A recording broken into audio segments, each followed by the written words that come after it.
Talk about a wild discovery. I found out my wife was cheating while I was out there mowing the lawn. Man, I bet this is a story nobody's heard before. I stumbled across evidence of my wife's infidelity right in the middle of cutting the grass. Can you believe it? There were these random shoes tucked away in the bushes. I've been out of town for work for 4 days, which isn't anything new. My job in sales has me traveling about 4 times a month, usually for short trips of 3 or 4 days. My wife and I have been hitched for 4 years. No kids yet, just the two of us. She's got a steady gig as a technician at an animal clinic, usually home by 6 in the evening. My sales job keeps me on the road, but it's just part of the deal. We got a nice place down here in Florida with a big, sprawling yard that's a bit of a beast to maintain. When I got back from this particular trip, everything seemed totally normal. My wife swung by the airport to pick me up. We grabbed some dinner and settled in for a cozy night of TV, our usual routine after I'm back from traveling. A couple of days later, I noticed the grass was looking shaggy for my time away. So I decided to tackle the yard. Our lawn's huge, and mowing it takes a solid hour and a half. I always start out front and work my way to the back, just to keep things orderly. While I was buzzing along near the back fence, something odd caught my eye. A pair of men's dress shoes was just sitting there, nestled in the bushes by the fence. They were just chilling there, like someone had slipped them off and forgotten them. And these weren't some beat-up sneakers either. They were fancy black leather dress shoes, probably worth at least a couple $100. I shut off the mower and wandered over to check them out. Right away, I knew they weren't mine. I wear a size 11, and these look more like a 9 or 10. Plus, they were way too polished and stylish for my taste. I'm more of a casual guy. I picked up one of the shoes for a closer look. There was fresh grass stuck to the sole, like someone had been strolling through my yard not long ago. The shoes weren't damp or weathered, so they couldn't have been out there for more than a day or two. My mind started racing, trying to piece together how these shoes ended up in my backyard. I'd been gone for 4 days on that business trip, and my wife was supposedly home by herself the whole time. Or so I thought. Something about finding a pair of pricey dress shoes stashed in my bushes felt seriously off. I mean, who just abandons a $200 pair of shoes? And why were they hidden in the shrubbery? I grabbed the shoes and brought them inside, setting them down next to the kitchen trash can. When my wife got home from the clinic that evening, I showed them to her and asked if she had any clue where they came from. She glanced at them, gave a little shrug, and said she had no idea. Maybe a neighbor's kid jumped the fence to grab a stray ball, she suggested, or maybe the shoes belonged to someone nearby. Her explanations didn't add up, though. Why would anyone kick off their shoes just to chase a ball over a fence? And who leaves behind expensive dress shoes like that? I decided to let it slide for the night, not wanting to stir things up just yet. But then it hit me. We've got a security camera system out front. We set it up about a year ago for peace of mind since I'm away. So often. It records everything in the driveway and front yard, saving footage for 30 days before it's overwritten. I'd only been back for 2 days, so the recordings from my trip should still be there. The next morning, after my wife headed off to work, I pulled up the security app on my phone. I started scrolling to the footage from the days I was gone, curious to see if anything unusual popped up. The first day looked completely normal, nothing out of the ordinary. As I scrolled the security footage, I noticed my wife's comings and goings matched her usual work routine. She'd leave for the animal clinic in the morning and be back by evening. Nothing out of the ordinary. The first day of my trip looked totally fine, and the second day was more the same. But then on the third day, something weird popped up that made me pause. Around 2 p.m., a black sedan rolled into our driveway. A guy in a sharp dark suit and polished dress shoes, looking a lot like the ones I found in the bushes, stepped out. He strode up to the front door, clipboard in hand, all businesslike. My wife swung the door open before he even had a chance to knock, like she knew he was coming. The guy looked professional, carrying that clipboard like he was there for some official reason. My wife greeted him, and they chatted briefly at the door. Nothing unusual, just a normal exchange. She stepped back to let him inside, and it all seemed innocent enough. like a routine business visit. They disappeared into the house, and I didn't think much of it at first. I fast-forwarded the footage to see when this guy left. 3 hours later, the front door opened again.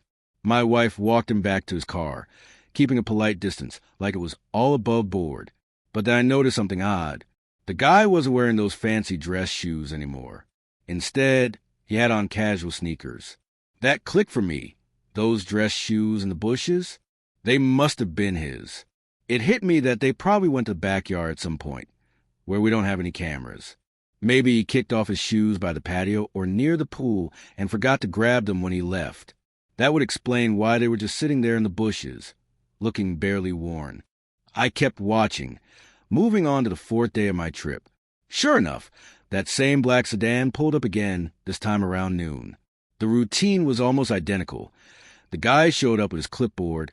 They had a quick, professional-looking chat at the door, and then they went inside. 3 hours later, he walked out, but this time my wife slipped up. As he turned to leave, her hand lingered on his back, sliding down slowly, like she didn't want to let go. It was subtle, but it screamed intimacy.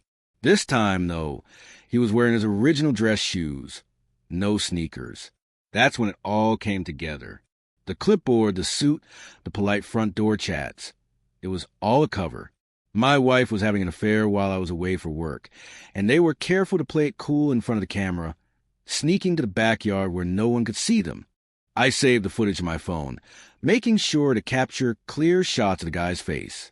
Then I dug deeper, checking footage from previous weeks when I'd been out of town. Sure enough, the same pattern showed up multiple times, always when I was gone. I took screenshots of the clearest images of his face and started doing some sleuthing. I posted in local community groups online, asking if anyone recognized him. I made up a story about the guy maybe hitting my mailbox and driving off, just to keep it low-key. Within a few hours, someone chimed in. Turns out, the guy runs a local landscaping and pool maintenance business. He's always around the neighborhood, doing estimates and service calls. That explained the clipboard and why a trip to the backyard wouldn't raise any eyebrows. It all fell into place. The professional act, the careful behavior in front of the camera, the clipboard as a prop. They thought they were so slick, covering their tracks. But those forgotten dress shoes? That was their mistake. Now I had everything I needed.